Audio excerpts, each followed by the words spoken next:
ትናንትና እጣው በወጣው መሰረት ማንቸስተር ዩናይትድ በአውሮፓ ቻምፒየንስ ሊግ የሚገጥማቸው 8 ቡድኖች ተረጋግጧል። አራቱን በሜዳው ሲያደርግ አራቱን ከሜዳው ውጪ ይጫወታል። ዩናይትድ ለዚህኛው ቻምፒየንስ ሊግ ፕላትፎርም አዲስ ነው። ከዚህ በፊት ዩናይትድ በነበረበት ሰዓት የምድብ ጨዋታ ነበረ። አሁን ላይ የደረጃ ጨዋታው ነው። እንግዲህ 36 ቡድኖች ለደረጃው ይፋለማሉ። ዩናይትድም እንግዲህ ከ8ቱ ጨዋታ የሚሰበስበው ፖይንቶች ወደ ቀጣዩ ዙር ወደ ጥለው ማለፉ የሚያሳልፈው ይሆናል። ዩናይትድ በሜዳው ውስጥ ከሜዳው ውጪ ማንን ያገኛል የሚለውን ነገርና አዲሱ ቻምፒየንስ ሊግ ፕላትፎርም ምን ይመስላል የሚለው ነገር በዚህኛው ቪዲዮ እንመልከት። ለዚህ ቻናል ግን አዲስ ከሆኑ ሰብስክራይብ ማድረግ እንዳይረሳ። ወደ ቪዲዮ ነው።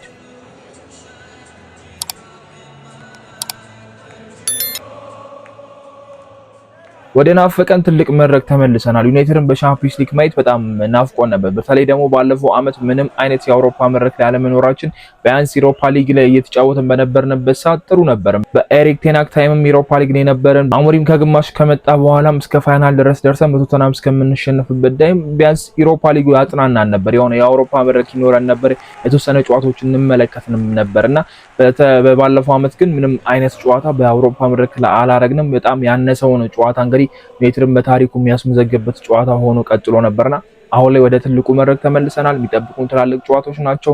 የሚጠብቁን ትላልቅ ምሽቶች ናቸውና የአውሮፓ ቻምፒየንስ ሊግ ጨዋታዎች ምን ያህል ተናፋቂ እንደሆኑና ምን ያህል ታምረኛ ምሽቶች እንደሆኑ እኛው ራሳችን እናውቀዋለን። ዩናይትድ ትላልቅ ታምራቶችን የሰራበት ምሽቶች ናቸው። በተለይ የመጀመሪያ ተጋጣሚያችን እንግዲህ የዩናይትድ ዕጣ ድልድል ሲወጣ ባየር ሙኒክ መሆኑን ተከትሎ ባየር ሙኒክ ላይ እንግዲህ አውሮፓ ቻምፒየንስ ሊግ ፍጻሜ ከ1-2 2-1 ያሸነፈበት ባለቀ ሰዓት በተቆጠሩ ጎሎች ዩናይትድ የቻምፒየንስ ሊጉን አሸናፊ ሲሆን ኦሌ ጉናር ሶልሻየር ያስቆጠሩት ጎሎች የፈርጊ ታይም ወደሰበት ታይም የሚረሳ ጨዋታ አይደለምና እንደዚህ አይነት ድንቅ የሚባሉ ምሽቶች በአውሮፓ ቻምፒየንስ ሊጎች ማሳልፈናል። መጥፎ የሚባሉ ምሽቶችም አሉ። ከባርሳ ጋር እንደነበረን የቻምፒየንስ ሊግ ፍጻሜ 3-1 የተሸነፍንበት ሰር አሌክስ ፈርጉሰን እጃቸው እስከሚንቀጠቀጥ ድረስ መጥፎ ጨዋታዎችም አሳልፈናልና አሁን ዳግም ወደዚህ መድረክ ተመልሰናል። ወደዚህ ስንመለስ ግን ቻምፒየንስ ሊጉ አዲስ የሚባል ፕላትፎርም ላይ ሆኖ ነው የጠበቀን። ከዚህ ቀደም አራት ቡድኖች ለምድብ ደርሶ መልስ እንግዲህ ከሜዳና ከሜዳ ውጪ ተጫውተው ከዛ በኋላ በደረጃ አንደኛና ሁለተኛ የሆኑት ወደ ቀጣዩ ዙር ነበር የሚያልፉት። በዚህኛው ግን በቻምፒየንስ ሊጉ ያለፉትን 2 አመታት እንግዲህ ደረጃ ጨዋታ ሆኖ እንግዲህ እያንዳንዱ ቡድኖች የሚያገኙት 3 ነጥብ 1 ነጥብ እየተቆጠረ ልክ እንደ ሊግ ቴብል ሆኗልና ከ1 እስከ 8 የጨረሱ ቡድኖች ብዙ ፖይንት የሰበሰቡት ቡድኖች ቀጥታ 16ቱን ነው የሚቀላቀሉት። ከ9 እስከ 24 የሚጨርሱ ቡድኖች ደግሞ እርስ በራስ ይፋለማሉ ማለት ነው። እነሱ በድጋሚ እጣ ይወጣላቸውና እንደ ጥሎ ማለፍ ይጫወታሉ። ከዛ በኋላ ከ1 እስከ 8 የጨረሱት ቡድን ደግሞ 16 ውስጥ ያገኛሉና ከ25 እስከ 36 የጨረሱት ቀጥታ መውደቅ ነው የሚሆነው። ድሮ ወደ አውሮፓ ሊግ መሽሎክ የለም። ቀጥታ ወደክ ነው በዚህኛው በአዲሱ የቻምፒየንስ ሊግ ፕላትፎርምና ዩናይትድ ግዴታ ከ1 እስከ 24 ባሉት ቴብል ውስጥ መጨረስ አለበት። ከተቻለ ደግሞ ከ1 እስከ 8 ጨርሶ ዩናይትድ ቀጥታ ወደ 16ቱ አልፎ ሌሎቹን ቡድኖች ተፋልመው እስኪመጡ መጠበቅ የሚችልበትም አድቫንቴጅ አለውና ጨዋታ የሚቀንስበት እድል ነው ያለውና አዲሱ የቻምፒየንስ ሊግ ፕላትፎርም ይሄንን ነው የሚመስለው። በቃ ትላልቅ ቡድኖችን ያገኛል። ኦልሞስት ፕሪሚየር ሊግ ላሊጋ ምናምን እንደምንለው ተመሳሳይ ነገር ሆኖ እንግዲህ በፖይንት ሆኗልና ዩናይትድ ፖይንት መሰብሰብ አለበት። ዩናይትድ የሚገጥማቸው ቡድኖችን በሰዓት ላይ ታውቋልና ትልቁ ቡድን ባየር ሙኒክ ነው። የመጀመሪያ ጨዋታችንም ባየር ሙኒክ ነውና በሜዳችን ነው የምናስተናግደው። ኦልድ ትራፎርድ መሆኑ ትልቅ አድቫንቴጅ አለውና ምንም አይነት የደርሶ መልስ ጨዋታ የለውም። የመጀመሪያው ኦልድ ትራፎርድ ላይ ከተደረገ በኋላ ዩናይትድ በቃ ወደ ቀጣዮቹ ጨዋታ ነው የሚያልፈውና ቀላል የሚባል ጨዋታ አይደለም። ማይክል ካሪክ ዩናይትድን ይዞ ኮምፓኒ ደግሞ ባየር ሙኒክን ይዞ የሚገናኙ ይሆናል። እነዚህ ሁለት ተጫዋቾች እንግዲህ በእርስ በራስ በዩናይትድና በሲቲ ሲኤፍሲ ፋለሙ በሜዳ እናቃቸዋለን። አሁን ደግሞ በአሰልጣኝነቱ የሚጫወቱ ይሆናል። ማይክል ካሪክ የመጀመሪያ ቻምፒየንስ ሊግ ጨዋታውን እንግዲህ በዩናይትድ አሰልጣኝነት ከባየር ሙኒክ ጋር የሚያደርገው ቀላል የሚባል ጨዋታ አይደለም።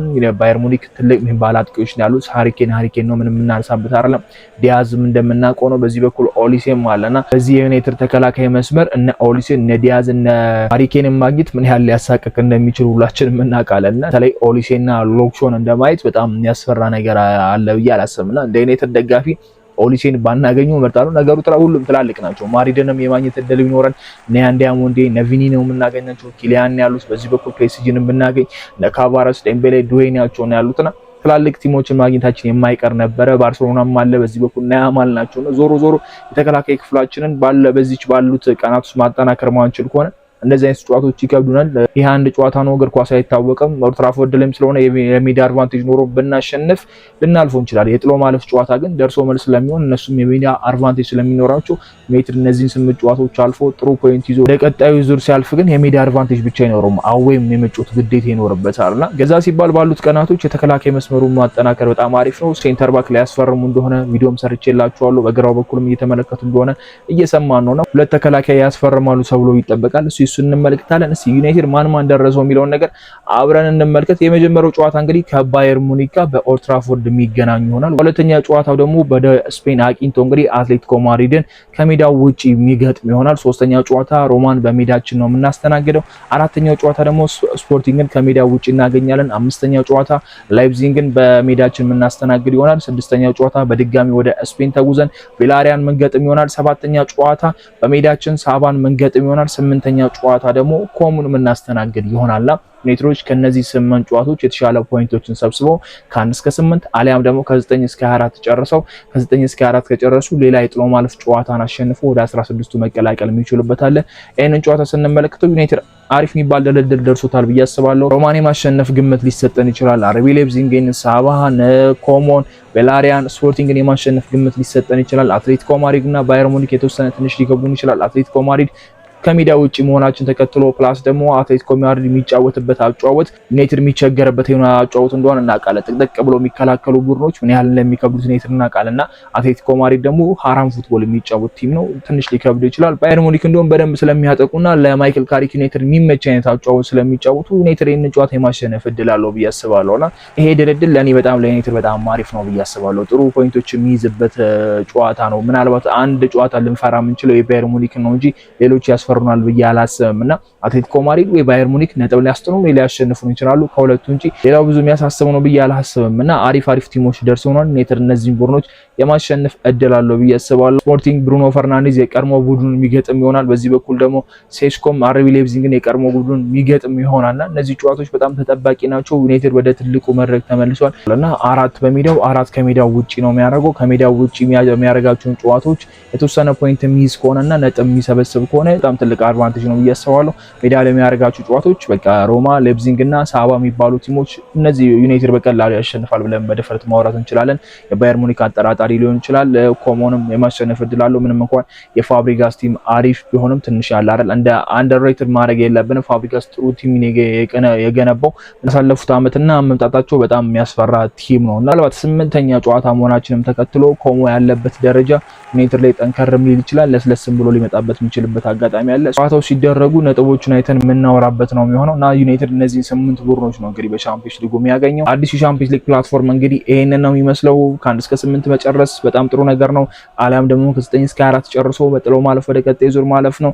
ካልሆነ ደግሞ መባረር ነው የሚሆነውና ያ ደግሞ ተቀባይነት አይኖርም። 8 ጨዋታ ብቻዎችን አድርጎ ቻምፒየንስ ሊግ መባረር ለማይክል ካሪክም ለዩናይትድም መጥፎ ነው ብዬ አስባለሁ። የደረሱት ቲሞች በጣም ቀላል ናቸው። አይ ሆፕ አሸንፈን ወደ ቀጣዮቹ ዙር ማለፍ ጥሎ ማለፍ ጨዋታዎች የምናይበት ነገር ይፈጠራል ብዬ ተስፋ አደርጋለሁና እንዴት አያችሁት? የጣድ ድልድሉን ዩናይትድ የትኛውን ቲም ማሸነፍ ይችላል፣ የትኛው ቲም ይከብዷል የሚለው ነገር ሐሳባችሁ ኮሜንት ላይ አስቀምጡልን። ጨዋታዎቹ ሲደረጉ ደግሞ ቀድመ ጨዋታ ከጨዋታም በኋላ በደንብ እናወራበታለን። የዝውውር ዜናዎች እስኪ ባለቀ ሰዓት የሚሰሙ ከሆነ በደንብ የምናወራበት ይሆናል። በቀጣይ ቪዲዮ እንገናኛለን። እስከዛው ግን የሚሰዎቹ ቻው።